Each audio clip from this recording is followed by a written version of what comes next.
नमस्कार दोस्तों, स्वागत है अपनी इस YouTube channel math with study में।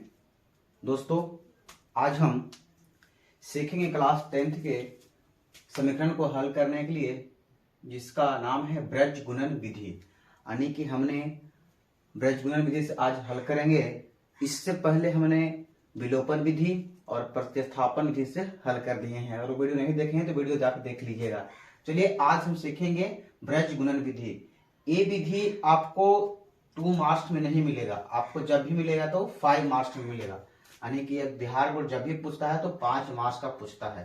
देखिए, ब्रज गुणन की विधि के कुछ फॉर्मूले होते हैं जो हम लिखेंगे नहीं, हालांकि फॉर्मूला नहीं होता है। एक समझिएगा तो एक अपना स्ट्रक्चर बनाया है हम खुद, और स्ट्रक्चर में देखिएगा जो स्ट्रक्चर लिखा हुआ इसी पर हम हल करेंगे। समीकरण है 2x + y = 5। अगला है 3x + 2y = 8। यानी कि इस समीकरण 1 दिया हुआ है और इस समीकरण 2 दिया हुआ है। ध्यान से समझिएगा। यहां है कि हम देखिए स्ट्रक्चर बनाए हैं कि b1 c1 a1 a2 b2 c2 a2 b2। ध्यान दीजिएगा, अगर हम लिखेंगे यहाँ, इसको हम बनाते हैं, क्या बनाएंगे, फॉर्मूला बनाएंगे। तो देखिए, ध्यान दीजिएगा, लिखेंगे x बराबर, क्या लिखेंगे, x बटा a1 x बटा b1 c2 x बटा b1 c2। अब बीच में हमेशा माइनस के चिन्ह। देखिए, पहले इसको बनाने सीखिएगा। यानी कि पहला चिन्ह ऊपर से नीचे आया है तो पहले ऊपर वाला लेंगे, फिर नीचे वाला लेंगे। पहले चिन्ह ऊपर से, तीर का चिन्ह ऊपर से नीचे आया तो पहले ऊपर लेंगे, फिर नीचे वाला लेंगे। अब फिर नीचे से ऊपर गया है तो फिर नीचे वाला, फिर ऊपर वाला। ध्यान से क्या लिखेंगे, b1 c2 फिर देखेंगे बीच में हमेशा माइनस, फिर b2 और c1। अब बीच में हमेशा बराबर। अब लिखेंगे y बराबर क्या लिखेंगे, y बराबर, फिर ध्यान दीजिएगा, फिर ऊपर से कौन चिन्ह आया, c1 a2 लिखेंगे c1 a2। अब बीच में हमेशा माइनस, फिर नीचे से c2 a1 बराबर, आगे 1 बटा। और फिर देखिएगा, फिर चिन्ह किसे आया, ऊपर से आया तो a1 b2 बीच में हमेशा माइनस, नीचे से a2 b1, क्या a2 b1। चलिए, अब यहां तक हमने लिख लिया। बस जो स्ट्रक्चर बनाया तो स्ट्रक्चर से हमने इतना लिखा है। अब इस समीकरण दिया हुआ, इसमें आपको ध्यान दीजिएगा कि कौन कौन a1 है, कौन कौन b1 है, कौन कौन c1 है। तो ध्यान दीजिएगा, अगर इस समीकरण को ध्यान दीजिएगा, अगर इस समीकरण को हम बराबर के ई पट्टी लेगा तो -8 हो जाएगा और -5 हो जाएगा, यानी कि समीकरण 1। ये ध्यान दीजिएगा कि हमेशा जब ब्रज गुणन विधि बनाएंगे तो हमेशा समीकरण को एक तरफ रखेंगे और लास्ट में क्या कर देंगे, बराबर 0, यानी कि इसको समीकरण 1 और समीकरण 2 हो जाएगा। जो समीकरण दिया हुआ रहेगा उसको बराबर के ई पट्टी ले आएगा। अगर वो पट्टी रहेगा प्लस में, टी पट्टी आएगा वो देगा माइनस में। अगर वो पट्टी रहेगा माइनस में, टी पट्टी आएगा तो हो जाएगा प्लस में। ध्यान दीजिएगा, इसको बोलते हैं a1, इसको बोलते हैं b1, इसको बोलते हैं c1, फिर इसको बोलते हैं a2, इसको बोलते हैं b2, इसको बोलते हैं c2। ध्यान दीजिएगा, पहला क्या है, x बराबर जैसे है वैसे हम पहले लिख देते हैं। कहता है b1 c2, तो b1 कहाँ है, b1 c2। b1 के बाद x का, देखिए ध्यान दीजिएगा एक बात और, कि हम किसका लिख रहे हैं। जब x का लिखेंगे तो हम x को ढकेंगे और y को लिखेंगे। x को जिसका लिखेंगे उसको ढक लेंगे। तो अगर हम ढकते हैं x को तो क्या क्या दिख रहा है आपको, अगर x को हम ढकते हैं तो क्या दिख रहा है, b1 c2। क्या है, b1 के मान यहाँ कुछ नहीं तो क्या है, y के बगल में कुछ नहीं तो क्या है, 1 है, 1 गुना c2 को मान क्या है, -8 हमने लिख दिया। फिर बीच में हमेशा ये माइनस तो माइनस। फिर क्या है, b2 c1। देखिए, अगर हम x को हटा दें b2 c1 तो b2 का मान 2 और c1 का मान -5, यानी कि 2 गुना -5।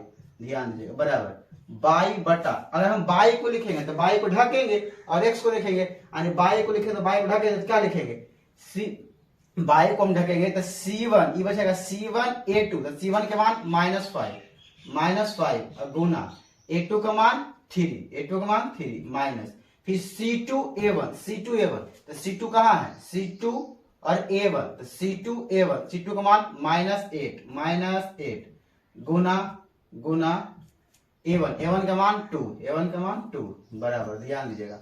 आगे है, अब लिखेंगे a1, यानी कि a1 के यहाँ लिखेंगे a, तो इसको हम अचर पद को, यानी कि अचर पद जिसमें x माइनस रहता है वो अचर पद को ढकेंगे, क्या लिखेंगे a1 a1 a2, sorry a1 b2, तो a1 देखिए यहाँ a1 अब b2, तो a1 का मान 2, a1 का मान 2, अब b2 का मान भी 2 माइनस, फिर a2 का मान 2 3, सॉरी a2 का मान 3, अब b1 के मान 1, कुछ नहीं था 1, ध्यान दीजिएगा। अब इसको क्या करते हैं, हल करते हैं। अब कुछ नहीं है, इतना बात, ये सरियाने में लफड़ा होता है जो होता है।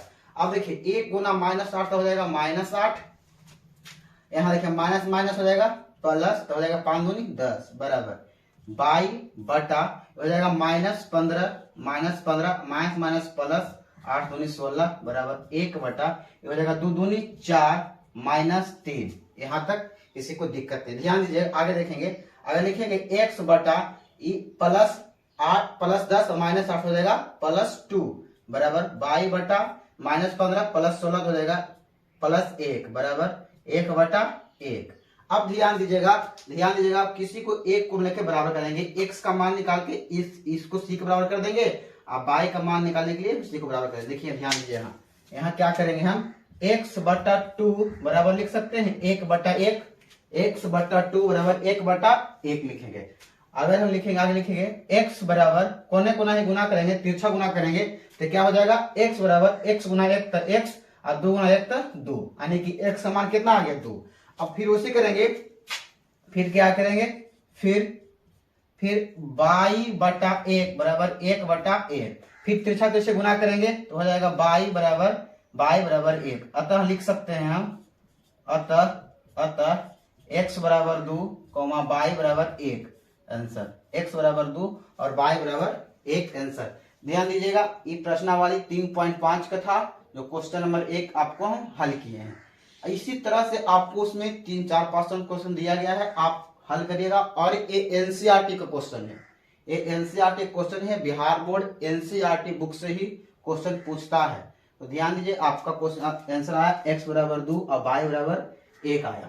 इस तरह से हल करेगा तो आपको बिहार बोर्ड के आपको 5 नंबर के पूछता है, ये 5 मार्क्स के बराबर पूछता है, ठीक है। पूछेगा 2 नंबर में कभी नहीं पूछेगा, जब पूछेगा तो 5 नंबर में पूछेगा। इस तरह से अब जो स्ट्रक्चर बना हुआ है, स्ट्रक्चर को आप देख लीजिएगा, और स्ट्रक्चर से हमने ये सारा डाटा निकाला है। डाटा निकाल के हमने बस B1 C1 के मान रख के, चलिए देखिए क्वेश्चन नंबर 2, हम दूसरा क्वेश्चन उतारे हैं। दूसरा क्वेश्चन आपको देखते हैं हल करना, ठीक है। दूसरा क्वेश्चन देखिए समीकरण है कि 2x plus 5y is equal to 1, और दूसरा है 2x plus 3y is equal to 3। तो हमने क्या कहा था, जब c पद को, अचर पद को हमको x y की तरफ ले आना है, इसको लाएंगे तो क्या बनेगा, इसको लाएंगे हम इधर तो क्या बनेगा, 2x plus 5y minus 1 is equal to 0।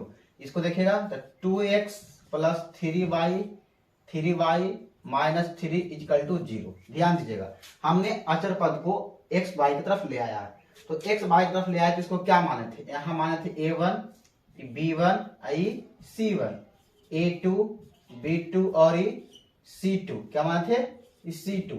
देखिए ध्यान दीजिएगा, तो हम x का मान लिख रहे थे, x का हम क्या बताए थे कि x का मान लिखेंगे तो x को ढक देंगे।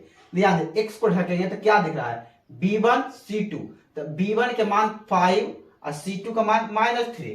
b1 का मान यहाँ देखिएगा x बटा b1 का मान 5, c2 का मान -3, तो -3 हमने लिख दिया, बीच में माइनस।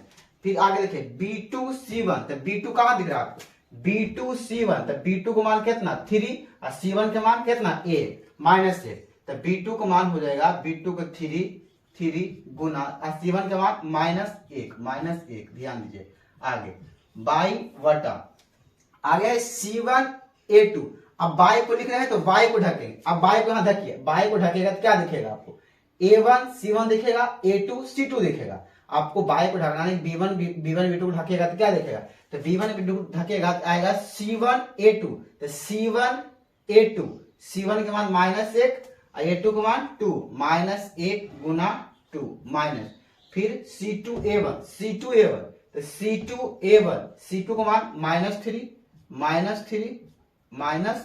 -3 गुना a2 का मान 2, a2 का मान 2 बराबर 1 अब अचर पद को लिख रहे हैं तो अचर पद को ढके क्या दिखेगा, a1 a2 b1 b2 दिखेगा।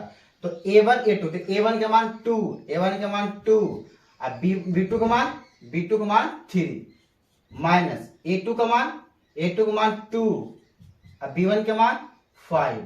ध्यान दीजिए, बस इतना आप सरियाना सीख गए तो बनाना सीख गए। इसके बाद कैलकुलेशन है, आप बना लीजिएगा। ध्यान दीजिएगा, x बटा क्या लिखेंगे 5 गुना -3 तो -15 हो जाएगा, 5 या 15। और देखिए माइनस माइनस क्या हो जाएगा, माइनस माइनस प्लस हो जाएगा, और 3 गुना 1 3 हो जाएगा बराबर बाई वटा -1 गुना 2 कितना हो जाएगा -2, और माइनस माइनस हो जाएगा प्लस, 3 दूना 6 हो जाएगा।